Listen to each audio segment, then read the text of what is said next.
पांच की पड़ताल में आपका स्वागत है। मैं हूं प्रवीण तिवारी। ईरान इजराइल जंग में अमेरिका कूद चुका है। अमेरिका ने ईरान के 3 प्रमुख nuclear site bunker buster bomb गिराकर तबाह कर दिए हैं। ये दावा किया गया है कम से कम अमेरिका की तरफ से। साथ ही अमेरिकी राष्ट्रपति ट्रंप ने ईरान को जवाबी कार्रवाई नहीं करने की चेतावनी भी दी है। तो वहीं ईरान भी झुकने को तैयार नहीं है। ईरान के सर्वोच्च नेता आयतुल्लाह अली खामनेई ने इस हमले का बदला लेने की कसम खाई है, जिससे जंग का दायरा बढ़ने का खतरा बढ़ गया। कुछ बड़े सवाल हैं जो इसके बाद खड़े होते हैं। क्या इसमें दुनिया की बड़ी बड़ी ताकतें उतरने वाली हैं? रूस का स्टैंड हाल में जो देखने को मिला है, अन्य देशों का जो स्टैंड देखने को मिला है, उससे चिंता गहराती है। ईरान ने भी साफ कह दिया है कि वो इसका बदला ज़रूर लेगा। वहीं इजराइल ने अभी तक अपना अंतिम लक्ष्य खामनेई का खात्मा बना रखा है। तो कुल मिलाकर हालात तनावपूर्ण बने हुए हैं। ये स्थितियां कहां बढ़ रही हैं, इसको एक्सपर्ट से समझने की कोशिश करें। उससे पहले रिपोर्ट देखिए।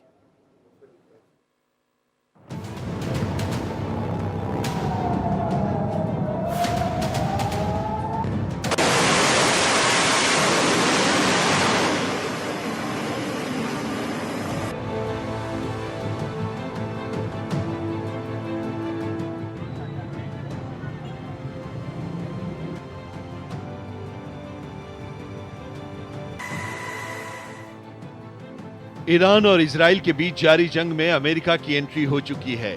अमेरिका ने ईरान के 3 प्रमुख न्यूक्लियर साइट फोर्डो, नतांज और इस्फहान पर बंकर बस्टर बम गिराकर उन्हें तबाह करने का दावा किया है। इस हमले के बाद अमेरिकी राष्ट्रपति डोनाल्ड ट्रंप ने ईरान को पलटवार नहीं करने की चेतावनी भी दी है, लेकिन ईरान झुकने को तैयार नहीं। ईरान के सर्वोच्च नेता आयतुल्लाह अली खामेनेई ने इस हमले का बदला लेने की कसम खाई है, जिससे मिडिल ईस्ट में जंग का दायरा बढ़ने का खतरा बढ़ गया है। अमेरिकी हमले के बाद से ईरान बदला लेने के लिए बौखलाया हुआ है। ऐसे में ईरान के पास सबसे पहला विकल्प तो यही है कि वो अमेरिकी बेस को निशाना बना सकता है। जानकारों की माने तो ईरान बहरीन के मीना सलमान में अमेरिकी बेस को निशाना बना सकता है। साथ ही ईरान, इराक और सीरिया में बैठे अपने प्रॉक्सियों के जरिए अमेरिकी बेस को नुकसान पहुंचा सकता है। वहीं ईरान अमेरिकी नेवी की वॉरशिप को भी निशाने पर ले सकता है।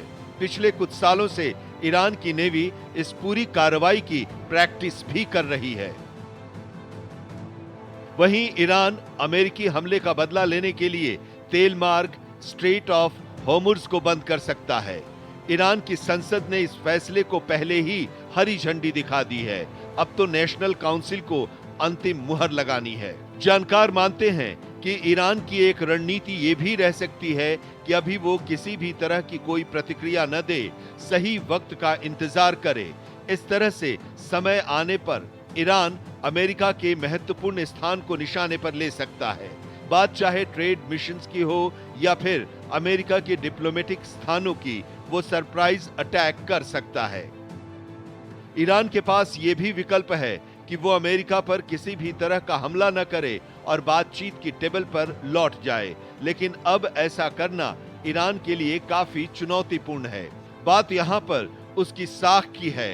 ऐसे में जंग भीषण होने की आशंका ज्यादा है। Bureau report, Bharat express.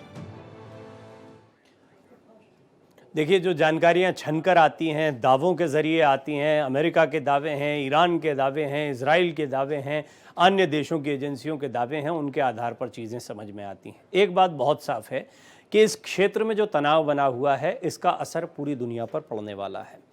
अगर हालात अभी काबू में नहीं आते हैं तो हालात बद से बदतर हो जाएंगे। वो डोनाल्ड ट्रंप जो अभी तक दुनिया में अलग अलग जगह युद्ध रुकवाने का दावा करते दिखाई देते थे, भारत और पाकिस्तान के बीच में ज़बरदस्ती मध्यस्थता का क्रेडिट लेने का प्रयास करते थे, वो खुद अब युद्ध में कूद पड़े हैं। और न सिर्फ कूदे हैं, बल्कि हो सकता है ये युद्ध और आगे भीषण हो जाए, क्योंकि इसमें ईरान ने स्पष्ट तौर पर कह दिया कि हम इसका जवाब देंगे। अब ईरान क्या करता है वो भी तब जबकि रूस अब कह रहा है कि इसके बाद कुछ नहीं करना है, कुछ नहीं करना है। ये धमकियां भी बहुत चलती हैं कि अब नहीं करना है, हिदायत दे रहे हैं अब नहीं करना है, लेकिन हिदायत पर हिदायत आती जाती है, हमलों पर हमले चलते रहते हैं। आइए इसको समझते हैं। विंग कमांडर आलोक सहाय रक्षा विशेषज्ञ के तौर पर मेरे साथ मौजूद हैं। वरिष्ठ पत्रकार अमृतांशु राय भी मेरे साथ जुड़ रहे हैं। आप दोनों का स्वागत है। विंग कमांडर सहाय, सबसे पहले आप बताएं ज़रा कि ये हालात कहाँ जा रहे हैं, एग्जैक्ट आपके इनपुट्स क्या कहते हैं, आपने इसको एनालाइज किया होगा, ये स्थितियाँ क्या हैं, क्योंकि इसमें धमकी बहुत दिखाई देती है, इसमें पुरानी लड़ाई ज़रूर है, इजराइल और हमास के बीच में जो कुछ चल रहा था उसका उससे एक ये समझ लीजिए कि इसको तेज़ी में कैटलिस्ट का काम किया इस लड़ाई ने, लेकिन दुनिया के बहुत सारे प्लेयर्स हैं जिनकी नज़र इस पर बनी हुई है। इस लिहाज से आपको वर्तमान हालात क्या दिखाई पड़ते हैं? देखिए, वर्तमान हालात डॉक्टर प्रवीण तो अच्छे नहीं हैं, क्योंकि ईरान के लिए भी एक फेस सेविंग मेजर्स लेना बहुत ज़रूरी हो जाएगा, क्योंकि ईरान अगर फेस सेविंग मेजर में कुछ ना कुछ एक्शन नहीं लेगा तो वो अपने देश को क्या मुंह दिखाएगा और वहाँ के शासक क्या मुंह दिखाएंगे।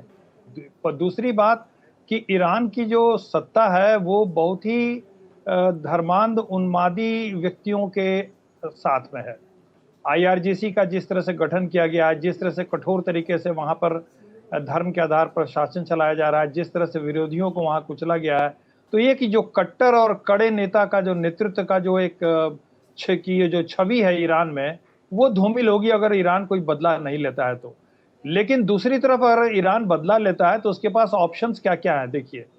ऑप्शंस एक तो है कि जैसे वो हॉर्मुज की जो जल डमरू मध्य है उसको बंद कर दे, तो वो भी बहुत ही अच्छा ऑप्शन नहीं माना जाएगा, क्योंकि वो जो चीन है उसका भी वहाँ से सारा तेल उधर ही से आता है।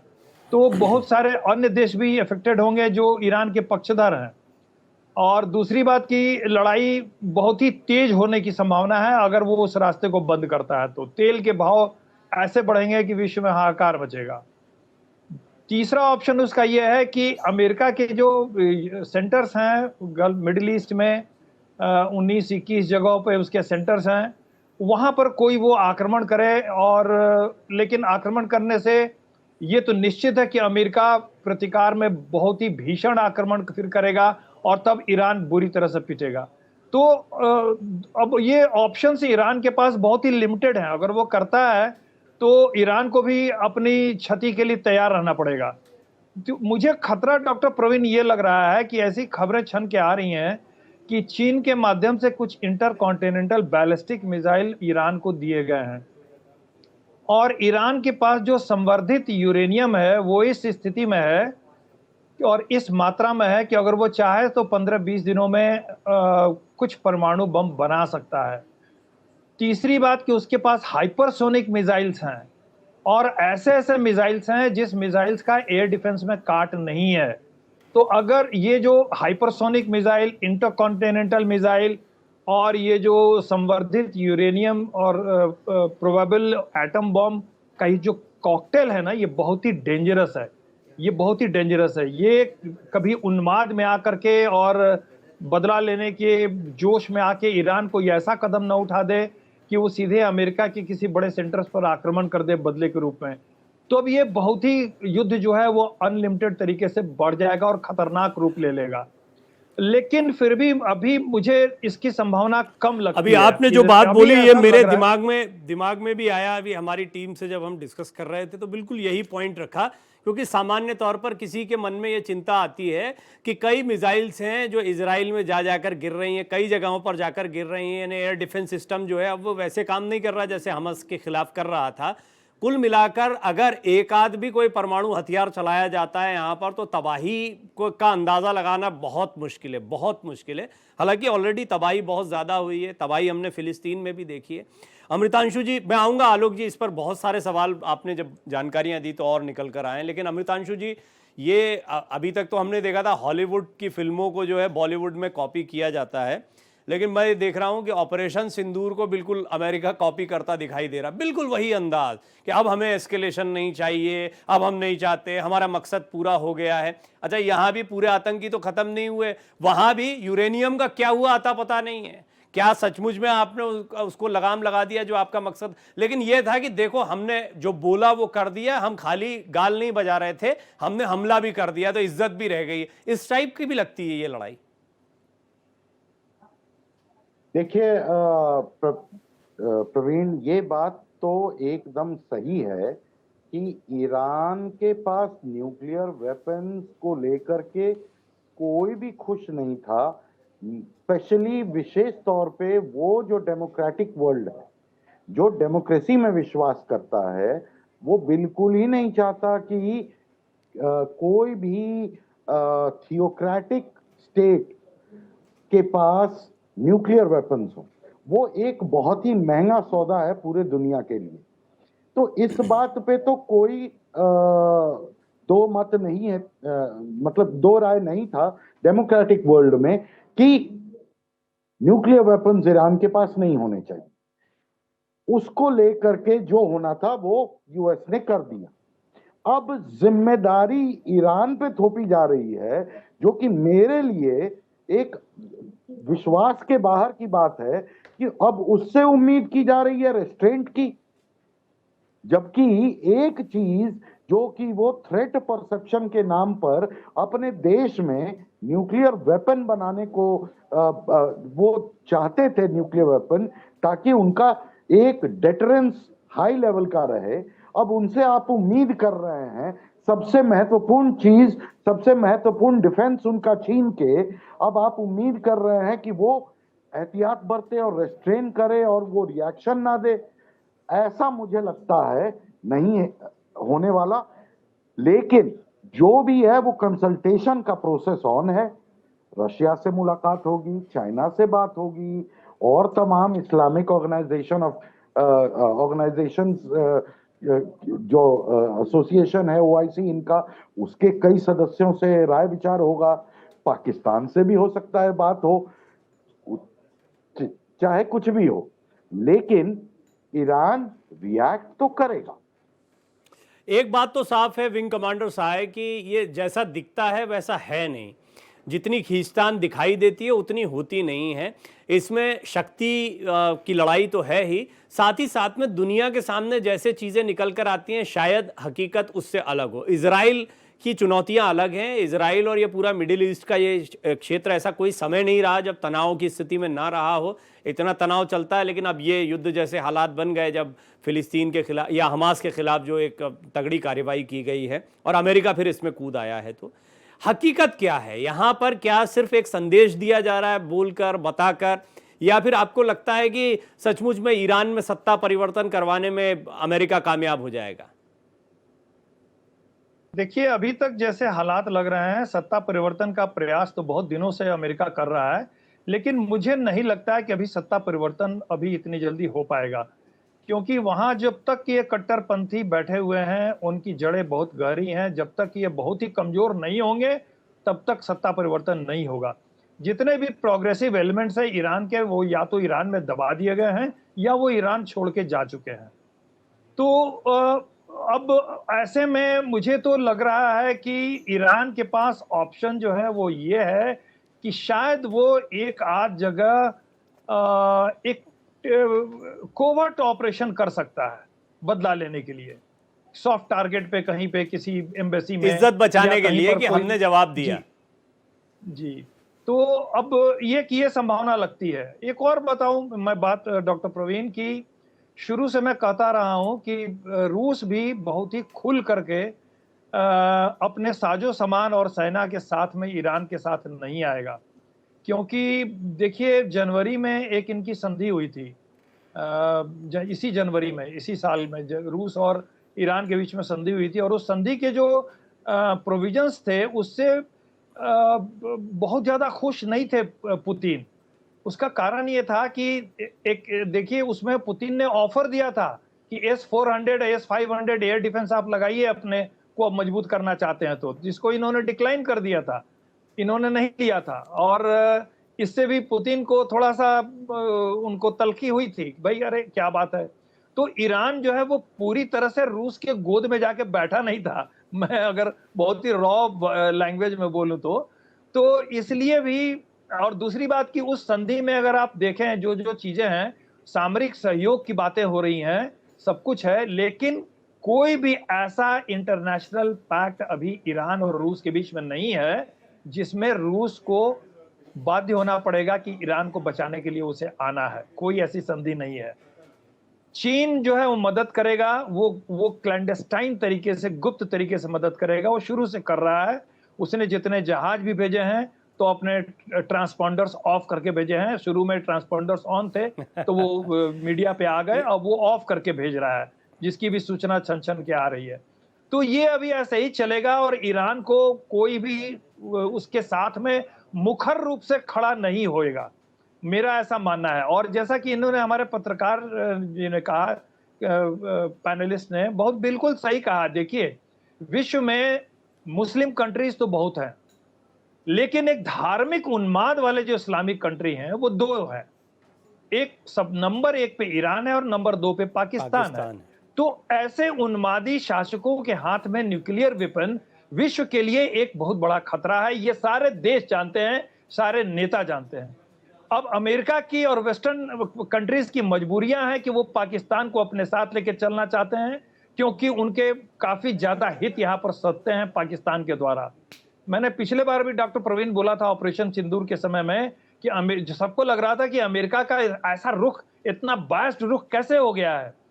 वो मैंने उसी समय बताया था कि अमेरिका अभी से देख रहा है कि ईरान के खिलाफ आक्रमण करने के समय पाकिस्तान की जरूरत उसको पड़ेगी, और पड़ी उसको। अभी भी जो एयर स्ट्राइक्स हुए हैं, कुछ पाकिस्तानी एयर स्पेस से अमेरिकन फाइटर्स गए हैं। तो ये चीजें जो विश्व जियो पॉलिटिक्स में होती है ना, वो सिर्फ अपने हित को ध्यान में रख के हर देश अपना कदम उठाता है। देखिए, एक बात तो बहुत साफ है कि अमेरिका विंग कमांडर साहब ये चाहता है जो हमारे साथ है, उन्हें मतलब नहीं है धार्मिक उन्माद तुम्हारे देश में चल, हमारे साथ हो कि नहीं हो। ये बात तो आपने जो उदाहरण दिया उससे स्पष्ट है कि पाकिस्तान को लेकर अलग नीति, ईरान को लेकर अलग नीति। हालांकि दुनिया के सामने अगर चुनौती की बात की जाए तो एक जैसी चुनौती आती है इन दोनों देशों की हरकतों को देखते हुए। लेकिन अमृतांशु जी, पाकिस्तान का जिक्र आया है तो पाकिस्तान ही सबसे ज्यादा इस समय फंसा हुआ मामला दिखाई पड़ रहा है। सचिन जी भी मेरे साथ जुड़ गए, सचिन शर्मा विदेशी मामलों के जानकार हैं। सचिन जी, बहुत बहुत स्वागत है आपका। अमृतांशु जी, पाकिस्तान जो है वो अभी तक चीन की गोद में बैठा था, अब अमेरिका व्हाइट हाउस का चक्कर असीम मुनीर लगाकर आ रहे हैं।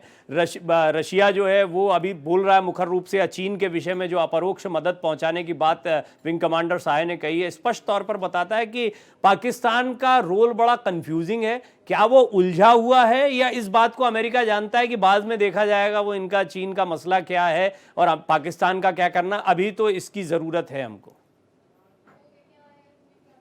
प्रवीण, आप पहलगाम के पहले का तस्वीर जरा ध्यान से देखें तो पाकिस्तान अंतर्राष्ट्रीय मामलों में गायब, गोल बटा गोल, जीरो, लुप्त हो चुका था। कहीं पे भी कोई चर्चा नहीं थी पाकिस्तान की। और आज की स्थिति देखिए कि आप और मैं बैठ करके पाकिस्तान के बारे में चर्चा कर रहे हैं। किस संदर्भ में? अमेरिका में जनरल साहब मिलकर आए, और इधर ईरान के साथ कैसे चुनौती को झेलेगा पाकिस्तान। अरे पाकिस्तान ने जो करना था वो कर रहा है, उसके पास पैसे नहीं है, वो कहीं से भी कुछ भी करेगा। वो क्रिप्टो करेंसी करेगा, वो अपने माइन और मिनरल्स बेचेगा, वो अपना सारा कुछ जो है सो दांव पे लगा देगा ताकि उसके पास कम से कम आने वाले समय में आर्मी को मेंटेन करने के लिए पैसे रहें। और ऐसे में जीरो से 1-1.5 महीने के अंदर, 1-1.5 महीने भी नहीं, लगभग उसके पास $10 बिलियन आ चुके हैं और भी आने की उम्मीद है। तो पाकिस्तान की क्या कहानी है? उसकी कूटनीति, राजनीति, डिप्लोमेसी, ये वो कुछ नहीं। उसके पास पैसे चाहिए ताकि आर्मी वहां पर बने रहे, और उस आर्मी को फॉर हायर और फॉर कॉन्ट्रैक्ट कभी चाइना इस्तेमाल करे, कभी यूएस इस्तेमाल करे, कभी ऑर्गेनाइजेशन। मैं आपकी बात समझ गया, ये आपका पॉइंट बड़ा इंपॉर्टेंट है। सचिन जी को भी इसमें शामिल करता हूं और आने वाली चर्चा को जब हम ब्रेक के बाद आएंगे तो थोड़ा विस्तार से इस विषय पर बात करेंगे। लेकिन सचिन जी, पहले ये जो बात चल रही है, मैं चाहूँगा इसकी भूमिका थोड़ी और मजबूत की जाए। क्या दुनिया की ये बड़ी बड़ी ताकतें जैसा दिखाती हैं अपनी दोस्ती दुश्मनी को, वैसा दरअसल हकीकत में है नहीं, और हकीकत ये है कि ये सब अपने अपने एजेंडे को लेकर, और एजेंडे में भी बाइडेन का एजेंडा अलग, ट्रंप का एजेंडा अलग, किसी और का एजेंडा अलग, मतलब नेता भी, इंडिविजुअल्स भी अपनी राय के साथ में उतर कर आ रहे हैं। ये दुनिया की राजनीति जो है, ये इंडिविजुअल्स की राजनीति चल रही है या सचमुच इन देशों की पॉलिसीज के आधार पर चल रही है? देखिए, जब आप जियो पॉलिटिक्स की बात करते हैं तो वो एक चेस का गेम होता है। अब वहाँ पे हमारे को इस बात की कोई क्लैरिटी होती नहीं है। सचिन जी की आवाज़ नहीं सुन पा रहे हैं हम। आपको मेरी आवाज़ नहीं जी जी आ रही है सचिन। जियो पॉलिटिक्स में जो गेम होता है, एक चेस का गेम होता है। कब कौन किसको शह और मात देगा हमें पता नहीं चलता है। अगर हम बात करें कि ओवरऑल अभी क्या रिएक्शंस आ रहे हैं, देखिए रशिया का रिएक्शन आ रहा है, चाइना का रिएक्शन आ रहा है, लेकिन ये सारे सेल्फ सेंटर्ड रिएक्शन है, क्योंकि इनको पता है कि अगर कहीं ना कहीं ये वॉर लंबी चलती है तो उनका जो डिस्कनेक्शन होगा वो ट्रेड से ख़त्म होगा। अब ट्रेड से कैसे ख़त्म होगा ये समझना पड़ेगा। देखिए, पूरी दुनिया जो है वो ऑयल से चलती है।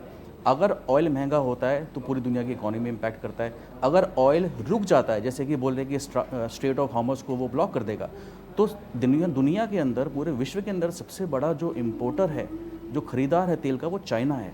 और जो रशिया है, रशिया इसमें देख रहा है कि उसको एक अपॉर्चुनिटी है। तो अगर चाइना को ऑयल नहीं मिलता है तो चाइना के पास कोई ऑप्शन नहीं है, पर वो रशिया के पास जाएगा और औने पौने दामों पर तेल खरीदेगा।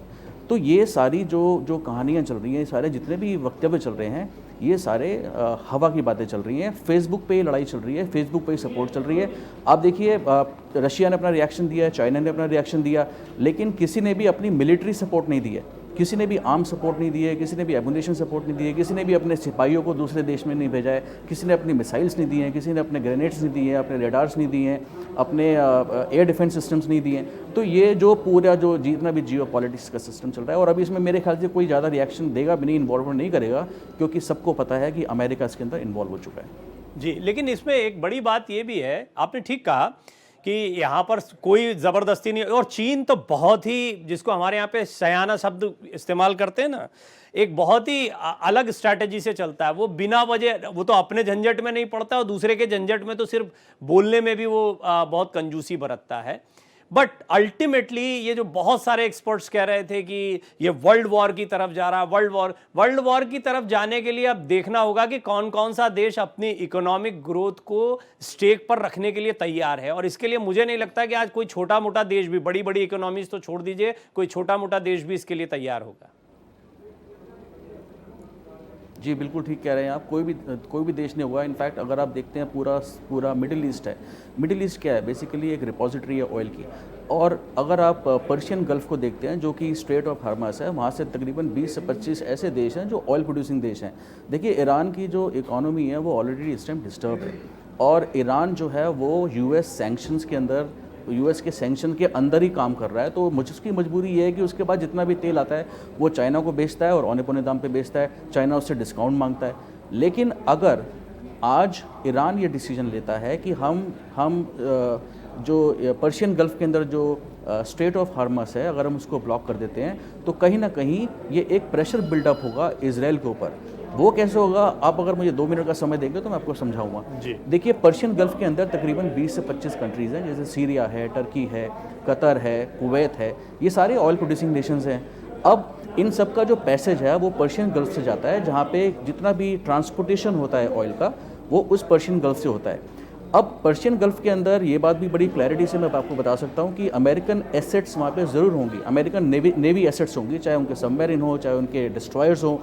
और जो ईरानियन नेवी है वो इतनी स्ट्रॉन्ग नहीं है कि वो अमेरिकन एसेट्स को सामने जाके फेस कर पाए। तो अब उनके पास क्या ऑप्शन है? उनके पास क्रूज मिसाइल्स हैं, उनके पास बैलिस्टिक मिसाइल्स हैं। वो जहाँ भी बैठे हैं, जैसी कोई शिपमेंट वहाँ से आएगा, वो उन मिसाइल्स को वहाँ पे उनको लोड करेंगे और उन शिप्स को उड़ा देंगे। अब इससे क्या होगा कि उस एरिया में एक दहशत फैल जाएगी और कोई भी कंट्री अपना शिपमेंट वहाँ से नहीं भेजेगी, क्योंकि अगर वो शिपमेंट भेजते हैं तो उन शिपमेंट्स को ईरान डिस्ट्रॉय कर देगा, और जब डिस्ट्रॉय कर देगा तो उनका फाइनेंशियल लॉस हो जाएगा। तो ये एक इकोनॉमिक सुसाइड की तरफ पूरा मिडिल ईस्ट घूम रहा है, और जब इन 20 कंट्रीज़ का या इन 25 कंट्री का ऑयल जब एक्सपोर्ट होना बंद हो जाएगा तो उनके अंदर एक इकोनॉमिक क्राइसिस आ जाएगा, और वो कलेक्टिवली फिर जाके इजराइल के ऊपर एक प्रेशर बिल्ड करेंगे कि भाई ना तो हमारा इस लड़ाई में कुछ लेना है ना हमारा कुछ देना है, लेकिन फिर भी हमारा जो ट्रेड है उसकी वजह से फंस रहा है। तो ये जो पूरा जियोपॉलिटिकल जो सिचुएशन चल रही है ये उसी के अकॉर्डिंग चल रही है, और ईरान अब अपना जो नेक्स्ट मूव है वो ये करेगा कि वो जो स्ट्रेट ऑफ हमास का उसको ब्लॉक करेगा, ताकि पूरे विश्व के अंदर उसकी आवाज़ आए, उसके जो चीख है वो पूरे विश्व में निकले। क्योंकि एंड ऑफ द डे जितनी भी ग्लोबल इकोनॉमीज़ हैं, अगर आप यूएस देखते हैं तो यूएस भी बहुत ज़्यादा इंपोर्ट करता है ऑयल सऊदी अरेबिया से।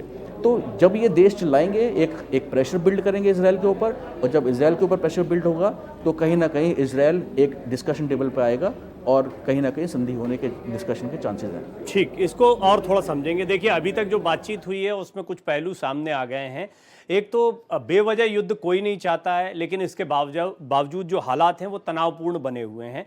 तनाव की वजह ये है कि एक गलती या एक किसी के अहम का टकराव बहुत बड़ी विभीषिका को हमारे सामने रख सकता है, जिसके बारे में विंग कमांडर साहब आपको बता भी रहे थे कि किस तरह की बैलिस्टिक मिसाइलें जो हैं वो चाइना की तरफ से भेजे जाने की खबर आ रही है, और नहीं भी आ रही हो चाइना से तो खुद ईरान इतना सक्षम है इन मिसाइल्स के मामले में, जिस तरह के हमले उसने अभी तक इजराइल पर किए हैं। और अगर परमाणु हथियार उसके पास हैं, जिसकी चिंता G7 के देश जता रहे थे, और जिसको ख़त्म करना अमेरिका ने मकसद बनाया था, वो गया कहाँ, वो है कहाँ यूरेनियम? क्या उसको ख़त्म कर दिया गया है, उसको शिफ्ट किया गया है? और अगर जैसा विंग कमांडर साहब बता रहे हैं कि उसके पास में हथियार बनाने की क्षमता अभी भी है और उसने रिटेलिएट किया या कोई बड़ा हमला प्लान किया, तो ये बड़ी विभीषिका को सामने रख सकता है। लेकिन इस सब के बीच में ये बात भी साफ है जो सचिन जी ने कहा है, वो बड़ी महत्व की। अमृतांशु जी भी इस बात को पहले कह रहे थे कि हम देखते हैं कि गाल बजाना ज़्यादा है, यहाँ हिदायतों का खेल ज़्यादा है। अब करा तो ठीक नहीं होगा, अब करा तो ठीक नहीं होगा, बस आपको हिदायत दी। लेकिन इस सब के बावजूद हम देख रहे हैं कि ये हिदायतें ही ज़्यादातर देशों की तरफ से जारी है, जिसे जो करना है वो कर रहा है। ईरान और इजराइल का युद्ध, जिसमें अब अमेरिका भी आ गया, तो अमेरिका, ईरान, इजराइल, 3 प्लेयर इसमें दिखाई देते हैं। इजराइल और अमेरिका की संयुक्त ताकत के सामने ईरान कमज़ोर रहेगा, लेकिन रशिया का इधर से सपोर्ट आ रहा है। इसके बाद में कई लोगों का मानना है कि क्या ये विश्व युद्ध जैसे हालात दिखाई देते, दुनिया की बड़ी बड़ी ताकतें। लेकिन ब्रेक से पहले हमने समझा कि अब हम इकोनॉमिक वॉरफेयर को ज़्यादा मजबूत पाते हैं, यानी यहाँ पर इकोनॉमिक की लड़ाई जो है वो ज़्यादा मजबूत होती है बनिस्बत मिसाइल्स के, बनिस्बत आप सेना लेकर घुस जाएं किसी देश में, और यहाँ पर हित भी जो साधे जाते हैं वो यही सोचकर। अब एक बड़ा सवाल है कि करके कई सवाल समझेंगे, लेकिन पहला सवाल कि इसमें क्या हित अमेरिका अपना देख रहा है। इजराइल के हित तो हमने कई बार डिस्कस किए हैं, वो जिन परिस्थितियों में यहाँ पर बना हुआ है उसमें ईरान हमेशा से थ्रेट रहा है। लेकिन विंग कमांडर साहब, क्या वजह है कि मेरे साथ विंग कमांडर आलोक साहब बने हुए हैं, सचिन शर्मा जी हैं, अमृतांशु राय जी हैं। विंग कमांडर साहब, क्या वजह है कि अमेरिका इस समय को, इस मौके को भुना रहा है, या ईरान से वो क्या हासिल कर लेगा, या ये डोनाल्ड ट्रंप जो बहुत सारे निर्णय ले रहे थे उसमें से एक है कि देखो मैंने ईरान के खिलाफ कार्रवाई कर दी? नहीं, देखिए, ईरान के खिलाफ कार्रवाई उनको करनी थी, इसमें कोई शक नहीं है, क्योंकि वो कमिटेड हो चुके थे। काफी दिनों से वो बार बार बोलते आ रहे हैं कि ईरान को अपना न्यूक्लियर पावर बनने की जो जिद है वो त्यागना होगा। और इसके जवाब में जो ईरानी नेतृत्व था वो बार बार कह रहा था कि उसको मतलब बड़ा तीखा जवाब उसका दे रहा था। या तो वो बड़े डिप्लोमेटिक ढंग से बताते ईरान के अधिकारी कि भाई हम पीसफुल प्रोसेस के लिए कर रहे हैं, जैसा कि रूस अख्तियार कर रहा है कि बुशाहर में जो उसका प्लांट है वो पीसफुल प्रोसेस के लिए है, वहां पर रशियन साइंटिस्ट भी काम कर रहे हैं 200 से 250। तो लेकिन वो जवाब ईरान का नहीं था, ईरान का जवाब बहुत ही तीखा था। तो दूसरी बात ये थी कि इजराइल अब ईरान के आक्रमण को झेल नहीं पा रहा था। आप देखिए जिस तरह से उसका नुकसान हो रहा था, और जब तक कि ईरान को उसके न्यूक्लियर सेंटर्स को बुरी तरह तबाह नहीं किया जाएगा, और तब तक एक मोरल विक्ट्री इजराइल और अमेरिका की नहीं बन पा रही थी। तो ये तो उनको करना ही था, इसमें कोई शक नहीं है, और इसीलिए उन्होंने किया। और मैं ये भी बात बता दूं कि अमेरिका मेरे अनुसार अभी यहीं तक नहीं रुकेगा, अमेरिका का फिर आक्रमण होगा ईरान के पास। और वो चाहे वो परोक्ष रूप से हो या इजराइल के द्वारा मिले जुले रूप में हो, लेकिन ईरान में या तो कोई मूल परिवर्तन आए या वहां की सत्ता बाद में बदले, और नहीं तो ईरान पर आक्रमण अभी और भी होंगे और अमेरिका अभी और भी उलझेगा, ऐसा मेरा मानना है। जी हाँ डॉक्टर प्रवीण। ईरान पर हमले और होंगे, ये बात समझ में आती है, पर हासिल क्या होगा? मतलब सत्ता परिवर्तन हो जाए तो हमले नहीं होंगे, आप ये कह रहे हैं, या क्या हासिल कर लेगा? बड़ा सवाल यही है कि अमेरिका क्या हासिल करेगा इससे। देखिए, अब अभी हासिल करने को यह है कि उसकी जो वार मेकिंग पोटेंशियल्स है, स्पेशली जो उसके मिसाइल लॉन्चर्स हैं, मिसाइल लॉन्चर्स को जब तक कि 80 to 90% डिस्ट्रॉय नहीं किया जाएगा, तब तक जो है ईरान अपनी अकड़ में ही रहेगा। और यही अभी दोनों देश मिलकर यही कर रहे हैं। सैटेलाइट से लाइव फीड दिया जा रहा है कि कहां से मिसाइल लॉन्च हो रहा है, और उसके 1-2 घंटे के अंदर में यहां से एयरफोर्स जाती है इजराइल की और वहां पर अटैक करती है उनको चुन चुन के। लेकिन ईरान भी इसके लिए काफी दिनों से तैयार है। उसके जो मिसाइल लॉन्चर्स हैं वो मोबाइल हैं अधिकतर, और वो बड़े बड़े शेड्स के अंदर छुपा के रखते हैं, आते हैं, लॉन्च करते हैं और फिर उसको मोबाइल हटा करके शिफ्ट कर देते हैं कवर के अंदर में। तो ये लुका छिपी का खेल चलेगा, और ये खेल तब तक चलेगा जब तक कि ईरान की जो मिसाइल लॉन्च करने की कैपेसिटी है वो एक खास लिमिट तक जब डैमेज हो जाएगी, जब डिप्लीट हो जाएगी, तभी इस युद्ध में कुछ विराम होने की संभावना लगती है मुझे। अमृतांशु जी, एक मैं थोड़ी सी राय आपकी इस पर चाहूंगा। थोड़ा सा ये, हालांकि विषय ये है लेकिन इस पर अभी कोई जाता नहीं, सोचता नहीं है, लेकिन तस्वीर ऐसी दिखाई देती है कि ये इस्लामिक वर्ल्ड बनाम नॉन इस्लामिक वर्ल्ड जैसी एक लड़ाई की स्थिति भी दिखा। हालांकि रशिया या अन्य लोग जो हैं वो ईरान के साथ खड़े दिखाई देते हैं। भारत भी स्पष्ट तौर पर कह चुका है कि ईरान भी हमारा मित्र है, इजराइल तो है ही हमारा मित्र, ये भी स्थिति है। लेकिन हम देखते हैं एक खींचतान जो बहुत छिपी हुई सी है, वो धार्मिक उन्माद जिसका जिक्र किया जा रहा था अभी थोड़ी देर पहले, उसकी वजह से भी दिखाई देती है। तो क्या ये इस्लामिक वर्ल्ड बनाम नॉन इस्लामिक वर्ल्ड है? हालांकि मेरे जहन में सवाल ये भी है कि मिडिल ईस्ट के बहुत सारे देश जो हैं उनका रुख अभी जिस तरह का छुपा छुपा, अब तुर्की बोल के दिखाए, जो अभी तक बोल रहा था, इजराइल के खिलाफ भी खूब बोला, भारत के खिलाफ ड्रोन भेज दिया, अब चुपचाप बैठ गया है। थोड़ा सा इसको भी बताइए।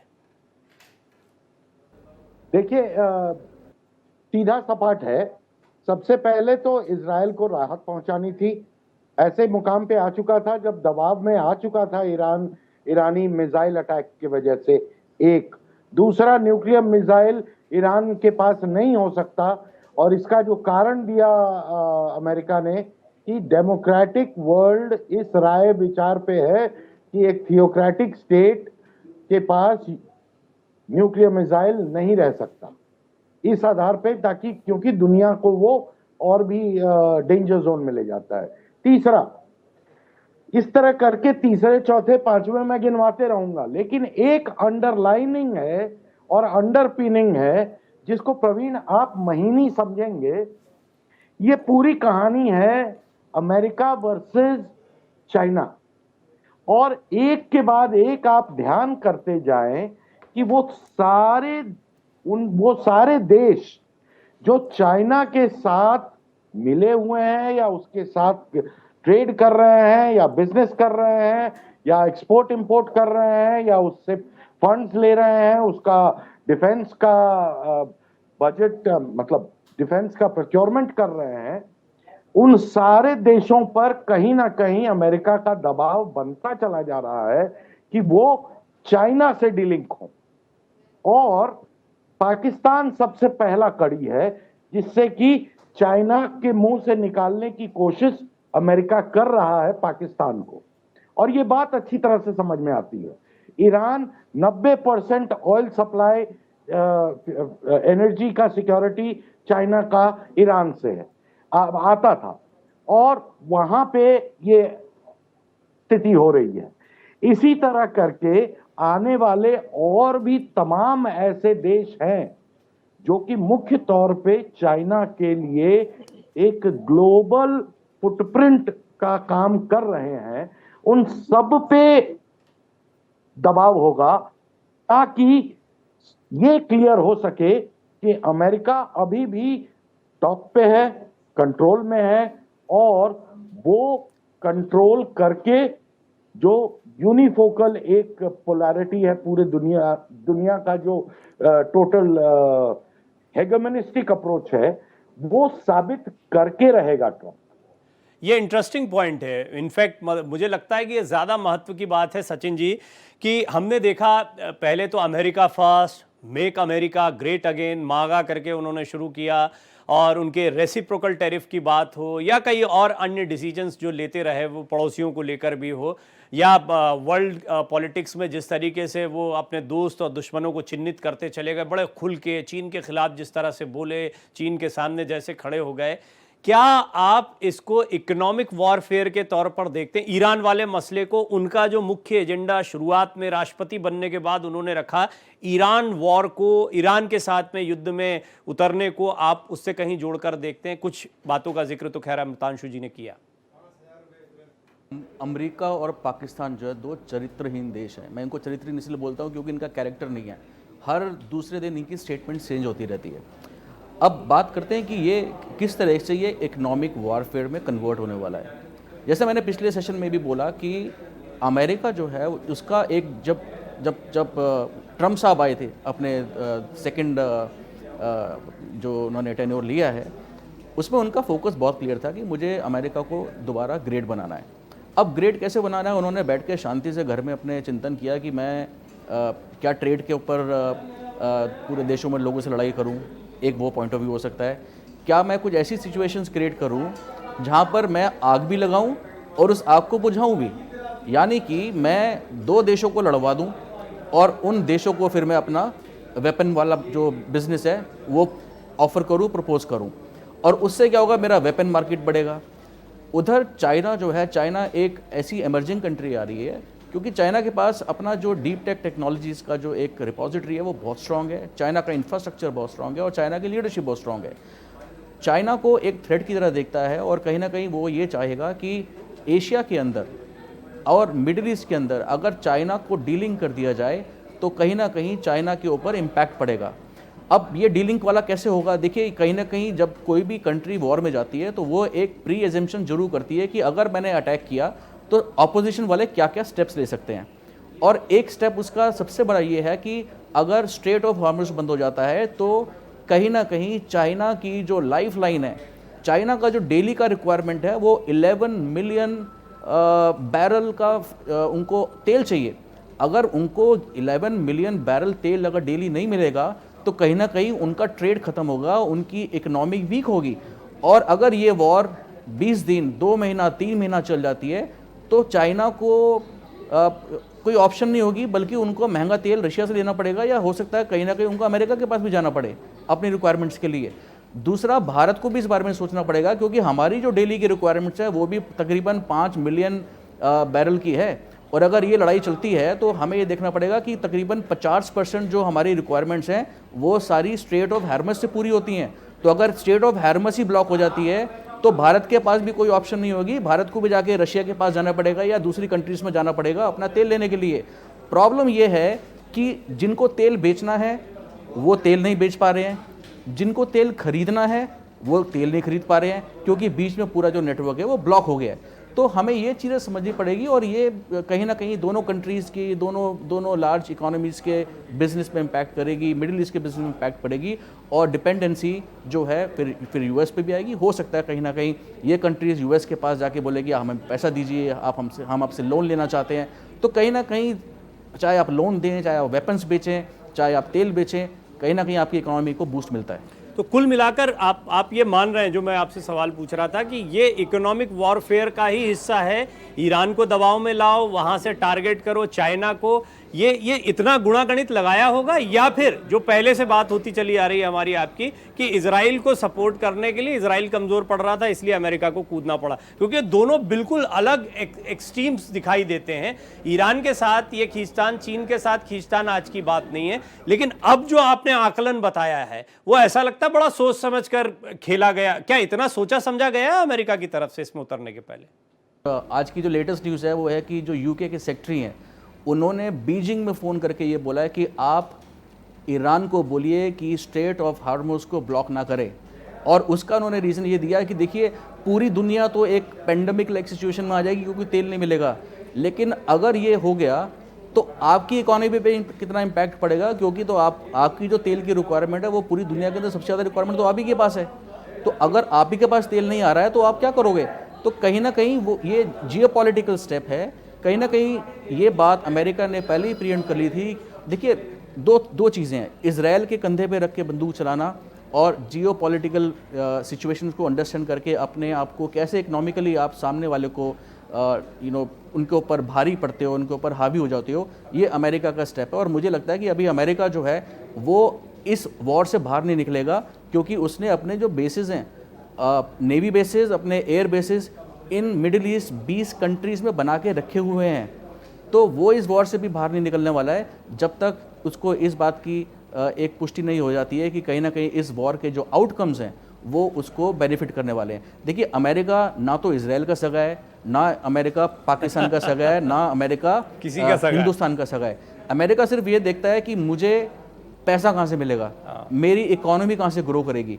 उन्होंने अगर ईरान को पीठ में खंजर मारने के लिए पाकिस्तान को यूज़ किया है, तो आपको क्या लगता है कि कल वो पाकिस्तान को छोड़ देगा? जब ये हिस्ट्री है कि जब भी कोई पाकिस्तानी लीडर जब भी किसी अमेरिकन के पास गया है, चाहे वो जिया उल हक साहब हों, चाहे वो मुशर्रफ जी हो, अमेरिका में पाकिस्तान में कत्लेआम हुआ है उस मीटिंग के बाद। तो ये तो अमेरिका ने एक, जिसे बोलते हैं ना, एक जूसी कैरेट पाकिस्तान बिल्कुल को दिया। आपने ठीक बोला। ये बड़ा दिल के करीब सब्जेक्ट है। मैंने इसको रखा भी हालांकि आप लोगों के साथ बातचीत में कि पाकिस्तान जो है वो बड़ी कंफ्यूज्ड स्टेट में इस वक्त है। एक तरफ चीन की गोद में बैठा हुआ है, दूसरा अमेरिका के साथ अब गलबैयां बढ़ गई हैं। लेकिन इस दोधारी तलवार पर चलना आसान नहीं होता है और इसका अंत भी बिल्कुल अच्छा नहीं होगा, कोई सकारात्मक नहीं होगा पाकिस्तान के लिए। खैर, इसको थोड़ा और समझे उससे पहले विंग कमांडर साहब, ये एक बड़ी अहम मोड़ पर यह बातचीत आई है कि अमेरिका अपनी इकोनॉमिक ग्रोथ को देखता है और हमने ये भी देखा कि दुनिया भर में समीकरण जो है वो इकोनॉमिक वॉरफेयर के चल रहे हैं।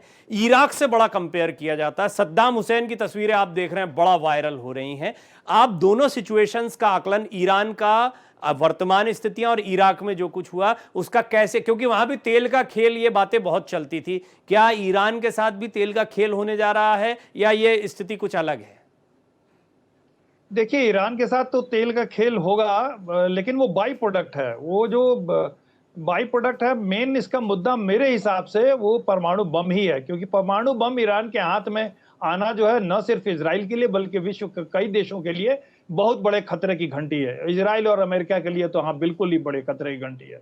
तो ये किसी भी कीमत पर वो बर्दाश्त, क्योंकि ईरान शुरू से कहता आया है कि उसका उद्देश्य है अमेरिका को खत्म करना, उसका उद्देश्य है इजराइल का नाश करना, पूरे ज्यूज को खत्म करना। तो जब आप इस तरह से डिक्लेरेशन करते रहे पब्लिक प्लेटफॉर्म से, एक बार नहीं सैकड़ों बार, तो आपके हाथ में परमाणु बम आ जाए, ये कभी भी अमेरिका और इजराइल नहीं चाहेगा।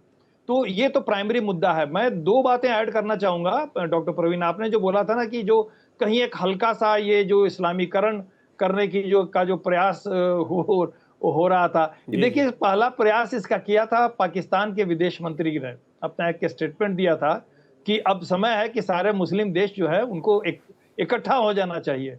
और जैसा ही उन्होंने बोला, उधर मुनीर साहब को दावत दिया गया और मुनीर साहब बुलाए गए और मुनीर साहब के तश्तरी में क्या परोसा गया है कि अब मुनीर साहब जो हैं, जो वो नेता जो कहता था कि जो जिहाद जो है वो उसके मिलिट्री ट्रेनिंग का मुख्य बेसिक प्रिंसिपल है, और वो आदमी इस्लामिक देश के खिलाफ जा करके और कबाब खा के और अपने इस्लामी मूल्यों को उसने बेच दिया।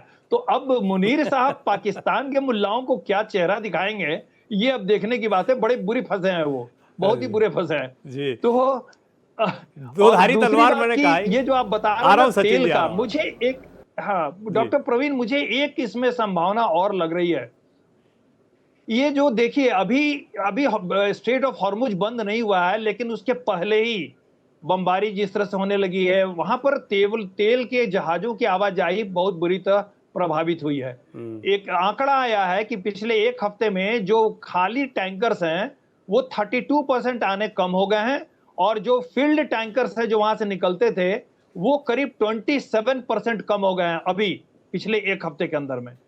तो ये जो इसका तो आर्थिक प्रभाव पड़ेगा ही। पूरे वर्ल्ड में इन्फ्लेशन रेट बढ़ेगा, तेल का भाव बढ़ेगा, तेल के भाव बढ़ने से सभी चीजों के भाव पर असर पड़ता है, विश्व के सभी चीजों पर, जी। खाद्य सामग्रियों पर भी इसका जी, हम असर जानते पड़ेगा। हैं खाड़ी तो युद्ध मुझे हमने ऐसा- इतना अब इतना एक चीज, सुना। डॉक्टर प्रवीण, मुझे जी। ऐसा लग रहा है कि चाइना और रूस दोनों को इसमें फायदा होगा आगे चल के, अगर स्ट्रेट ऑफ हॉर्मुज बंद हो जाता है तो। अभी मैंने ऐसे सुना है कि लैंड रूट ईरान से होकर के चाइना के लिए ये ऑप्शन ऑलरेडी चाइना ढूंढ रहा है, जी। और अगर ये रूट बंद हो जाता है तो कई देशों की निर्भरता रूस पर तेल के लिए ज्यादा बढ़ जाएगी।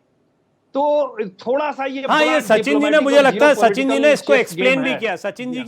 सचिन जी की जो बात थी वो लगभग पूरा इसके इर्द गिर्द थी, वो कुछ कहना भी चाह रहे हैं। मैं आपसे आपके विषय पर भी आऊंगा विंग कमांडर साय, क्योंकि हम देखते हैं कि हथियारों की लड़ाई है और ये जितनी धमकियां हैं वो दरअसल किसके पास कितने हथियार रखे हुए हैं इसी के आधार पर चलती है। लेकिन उससे पहले सचिन जी आप कुछ कहना चाह रहे हैं, अमृतांशु जी के पास जाऊं उससे पहले सचिन जी। जी, मैं ये कहना चाह रहा था कि जो हम रूट्स की, ऑप्शंस की बात कर रहे हैं, ट्रेड रूट्स की, देखिए तो दूसरा रूट निकलता है, एक तो रूट निकलता है स्ट्रेट ऑफ हार्मुज से, जो दूसरा रूट निकलता है वो कहीं ना कहीं चाइना से, ईरान से होते हुए जो बलूचिस्तान का एरिया है वो वहाँ से निकलता है, और वहाँ पे जो बलूचिस्तान की आर्मी बैठी है वो उस मूवमेंट को होने नहीं देगी, वो उस पर हमला करेगी। तो उसके अलावा और तीसरा रूट मुझे लगता नहीं कोई ऑप्शंस अवेलेबल है। अब बात करते हैं पाकिस्तान की। देखिए पाकिस्तान जो है ना वो एक बिकाऊ देश नहीं है, मैं उसको बिकाऊ देश नहीं बोलता हूँ, मैं बोलता हूँ वो एक किराए पे रहने वाला देश है, जहाँ पे आप उसको कभी भी किराए पे ले सकते हो। आज एक सरोगेट कंट्री बन के रह गया पाकिस्तान, और जब मुनीर साहब ने लंच किया जाके या डिनर किया जाके, तो उन्होंने सिर्फ एक ही उनको बात बताई गई कि देखिए एक आपकी एंगेजमेंट हुई थी ईरान के साथ, जहाँ पे आपको एक अंडर द सी एक पाइपलाइन क्रिएट करनी थी, और वो एक जॉइंट वेंचर था, लेकिन पाकिस्तान ने उस जॉइंट वेंचर को फुलफिल नहीं किया और विड्रॉ कर लिया। उसके बाद जो ईरान है उसने धमकी दी थी पाकिस्तान को कि हम आपके ऊपर 18 अरब डॉलर्स की पेनल्टी डालेंगे क्योंकि आपने इस प्रोजेक्ट से विड्रॉ किया। तो अगर ईरान ये लड़ाई हारता है और वहाँ पे रजीम चेंज होता है, वहाँ की सरकार चेंज होती है, तो ये 18 अरब डॉलर का प्रॉफिट भी पाकिस्तान को आएगा। तो पाकिस्तान के हाथों में लड्डू है। रही बात चाइना की, देखिए इस गेम में चाइना को शायद हो सकता है इतना ज़्यादा बेनिफिट ना हो, सिर्फ एक बेनिफिट ये हो सकता है कि वो अपना वेपन उसको बेच पाएगा। ऑलरेडी वो अपनी टेक्नोलॉजी ट्रांसफ़र कर रहा है, अपनी डिफेंस ट्रांसफ़र जो टेक्नोलॉजी है वो ईरान को कर रहा है। उन्होंने ईरान के जो मिसाइल प्रोग्राम्स है उसके अंदर पूरा सपोर्ट किया है। सबसे ज़्यादा जो बेनिफिट होना चाहिए इसके अंदर, वो मुझे लगता है कि रशिया का होगा। अब भारत भी रशिया के पास जाएगा, अब चाइना भी रशिया के पास जाएगा तेल लेने के लिए, और इससे मेरे ख्याल से बेनिफिट रशिया को होने वाला है। जी, अमृतांशु जी, एक किसकी क्या भूमिका है, मैं चाहूंगा थोड़ा इस पर प्रकाश डालें। खास तौर पर मिडिल ईस्ट के जो बाकी देश हैं वो हमने देखा एक समय पर जैसा इकट्ठा होकर इजराइल पर चढ़े थे। इजराइल हालांकि तब भी मुकाबला करने में कामयाब रहा था, तब भी अमेरिका का सपोर्ट उसको रहा, अपरोक्ष रूप से ही सही, लेकिन बड़ी सफलतापूर्वक उस युद्ध से निकला था। अब तो हालात बिल्कुल बदल चुके हैं, अब तो सऊदी का स्टैंड अलग हो चुका है, बाकी देशों का स्टैंड अलग हो चुका है। ये जो इस्लामिक देश थे या मिडिल ईस्ट के देश थे, इनकी एकजुटता की वर्तमान स्थिति क्या है? और पाकिस्तान किस तरह किराए का है वो तो स्पष्ट हो गया है भी नहीं, उसको वैसे भी पराया मानते हैं, उसको उतना अपना सगा नहीं मानते हैं ये लोग, लेकिन कभी कभी जब काम पड़ता है तो रख लेते हैं साथ में। लेकिन ये जो मिडिल ईस्ट के देश थे, इनमें क्या हुआ है अभी? एक बात जरूरी है यहाँ पे बताना प्रवीण, कि ऑर्गेनाइजेशन ऑफ इस्लामिक कंट्रीज में सबसे बड़ी आर्मी अगर किसी के पास है, स्टैंडिंग आर्मी, तो वो पाकिस्तान के पास है, और साजो सामान असले से भरा पूरा। और यही उनके लिए, ऑर्गेनाइजेशन ऑफ इस्लामिक कंट्रीज के लिए एक महत्वपूर्ण चीज है कि पाकिस्तान के पास आर्मी बनी रहे, चाहे उसका इस्तेमाल जब भी जो चाहे वो पैसे देके कर ले, लेकिन वो आर्मी बनी रहनी चाहिए। एक महत्वपूर्ण ये। दूसरा, इंटरनेशनल डिप्लोमेसी में आपने एक चीज बहुत जेनेरिक तौर पे कवर किया इसमें, कि जब ट्रंप आया और जो make in America great again का जो कैंपेन लेकर आए ट्रंप, उन्होंने अपने सारे अलायंस पार्टनर्स जो कि वेस्टर्न और यूरोपियन, तमाम उनके साथ हर वक्त जो खड़े रहे हैं अमेरिका के साथ, हर एक चीज में, और अमेरिका भी उनके साथ खड़ा रहा है, और नेटो के तहत वो एक दूसरे से बंधे हुए हैं, ठीक है, अग्रीमेंट्स के माध्यम से। ये उन देशों के लिए भी एक बहुत बड़ा मैसेज है कि America is here to stay, and America ने जो बॉम्बिंग की है ईरान की, उससे इन सारे अलायंस पार्टनर्स जो यूरोप में अलग अलग बीन बजाने लगे थे अमेरिका के खिलाफ टैरिफ और ट्रेड को लेकर के, वो सारे आज की तारीख में सबको सरेंडर कर दिया वापस एकदम। नेटो के तहत अमेरिका के पीछे आ गए। बिल्कुल, ये तो एक हथियारों की, मैंने कहा ही था कि मैं विंग कमांडर साय से इस पर बात करूंगा। विंग कमांडर साय, ये क्या दादागिरी का एक नया दौर है जहां पर ताकत दिखाई जाए कि अब अभी ज्यादा मत बोलो, ये देखो ये स्थितियां बन सकती हैं, तो एक किसी के साथ कर दो, बाकी को मैसेजिंग हो जाती है। और इसमें एग्जॉस्टिंग पावर, हम जानते हैं कि अमेरिका बहुत ताकतवर है इस मामले में, चाहे हथियारों के मामले में हो, आर्मी के मामले में हो, इकोनॉमी भी, जब तक वो गिराना ना चाहे, क्योंकि खर्चा भी होता है इसलिए बचकर चलता है, लेकिन ईरान के मुकाबले बहुत मजबूत है, ये जानते हैं। तो ये एग्जॉस्टिंग पावर आप ईरान की कैसे देखते हैं, और क्या आपको लगता है कि ईरान को ये पता होगा कि सिर्फ अहंकार की वजह से लड़ाई को बहुत लंबा नहीं खींचना? ये दो चीजें आप जरूर बताएं हमको। जी, अगर ईरान अपने आप को सही आंक करके कदम उठाने की कोशिश करेगा, तो वो इस तरह से अमेरिका से कभी भी उलझने की कोशिश नहीं करेगा, क्योंकि इसमें उसका सर्वनाश होगा। ईरान की जो पावर है, आप ये समझिए कि वो लैंड आर्मी नहीं है, उसका जो पावर है वो उसके मिसाइल्स है, क्योंकि उसके पास हाइपरसोनिक मिसाइल है, उसके पास फतेह है, फतेह 2 है, उसके पास ऐसे ऐसे मिसाइल हैं जो एयर डिफेंस सिस्टम उसको इंटरसेप्ट नहीं कर पाते हैं। तो एक न्यूसेंस वैल्यू है अमेरिका के लिए वो, लेकिन अमेरिका को वो इससे टक्कर दे पाएगा, ये तो कोई भी बता सकता है कि वो टक्कर नहीं दे पाएगा। लेकिन बहुत बड़ा न्यूसेंस वैल्यू है, क्योंकि ये जो मिसाइल्स हैं उसके पास, मिसाइल्स एंड रॉकेट्स वो हजारों की संख्या में हैं, और इस तरह से उसने वर्षों से उसको छुपा करके उसको बनाना और छुपा करके रखना, कैसे हम उसको सीक्रेट तरीके से लॉन्च के समय बाहर निकालेंगे, फिर उसको अंदर शेड के अंदर डाल देंगे। तो ये जो तैयारी ईरान ने की है वर्षों से, उसका फल उसको अभी मिल रहा है, क्योंकि वो इतने दिनों तक इजराइल के ऊपर में कंटिन्यूअस अपने मिसाइल सफलतापूर्वक दाग रहा है। टेक्नोलॉजिकल एज भी उसको मिला है, चाहे चाइना के द्वारा मिला हो या जिसके द्वारा मिला हो, कि वो जो इनके जो एयर डिफेंस सिस्टम है उसको कई बार वो सप्रेस कर पा रहा है और उसको पेनिट्रेट कर जा रहा है। तो ये एक न्यूसेंस वैल्यू बड़ा है। ठीक है, आप नुकसान पहुंचाएंगे, लेकिन आप उस कंट्री को हार के कगार पर नहीं ले जा सकते हैं, हार के कगार पर नहीं ले जा सकते हैं, ना इजराइल को ना अमेरिका को। ठीक है, इसमें नुकसान निश्चित है, मतलब आप किसी को नुकसान पहुंचा दो, लेकिन आप इस स्तर तक भी नहीं जा सकते कि आप जीत का कोई झंडा उठा पाओगे। क्लोजिंग, क्योंकि अब हमारे पास समय नहीं रहा, तो एक बहुत शार्प कमेंट आप तीनों से चाहूंगा। विंग कमांडर साहब, क्या आपको लगता है कि अब स्थितियां नॉर्मल होने की तरफ बढ़ेंगी, या आपको लगता है कि और प्लेयर्स उतर सकते हैं? बहुत संक्षेप में। दूसरे प्लेयर्स अभी नहीं उतरेंगे, लेकिन मुझे लगता है कि ईरान कुछ सबोटाज की गतिविधियां करेगा, उसको दिखाना पड़ेगा, मतलब अपने आप को कि हमने भी कुछ किया है। सचिन जी। अगर आप मुझे कंक्लूडिंग रिमार्क्स पूछते हैं, तो ईरान जो है उसका जो इन हाउस स्ट्रेंथ है वो उसका मिसाइल प्रोग्राम है, और 25-30 साल से ईरान ने सिर्फ अपने मिसाइल प्रोग्राम्स पे काम किया है। शायद उनकी नेवी इतनी स्ट्रांग नहीं है, उनकी एयरफोर्स इतनी स्ट्रांग नहीं है। ईरान का फोकस सिर्फ ये रहेगा कि जितना जल्दी वो इस वॉर को, और वो इजराइल पे अटैक करता रहेगा, अमेरिका पे नहीं करेगा। तो मुझे नहीं लगता कि अभी कुछ समय तक, जब तक हमारे को इस बात की क्लैरिटी नहीं होती है कि जो बॉम्ब्स ड्रॉप किए गए थे इन 3 न्यूक्लियर फैसिलिटी पे, उनका आउटकम्स क्या है। क्योंकि अभी जो अमेरिकन रिपोर्ट्स आ रही हैं वो भी ये बोल रहे हैं कि देखिए कितना डैमेज हुआ है हमें नहीं पता, हुआ भी है या नहीं हुआ है वो भी हमें पता नहीं है। तो IEDA की टीम वहाँ पे जाएंगी, उनको वेरीफाई करेंगी, वहाँ के सैंपल्स लेंगी, मुझे लगता है तो पता चलेगा कि इसमें क्या होने वाला है। अभी तो समय सीमित है, इसको डेफिनेटली मैं आगे के लिए रखता हूं। अमृतांशु जी, क्लोजिंग बहुत शार्प, क्योंकि समय खत्म हो गया। भारत को विकसित होने के लिए एक दूसरा बड़ा धक्का, यूक्रेन और रशिया पहले से, उसके बाद ईरान पे बमबारी। बहुत बहुत धन्यवाद आप तीनों का। 5 की पड़ताल में इतना ही।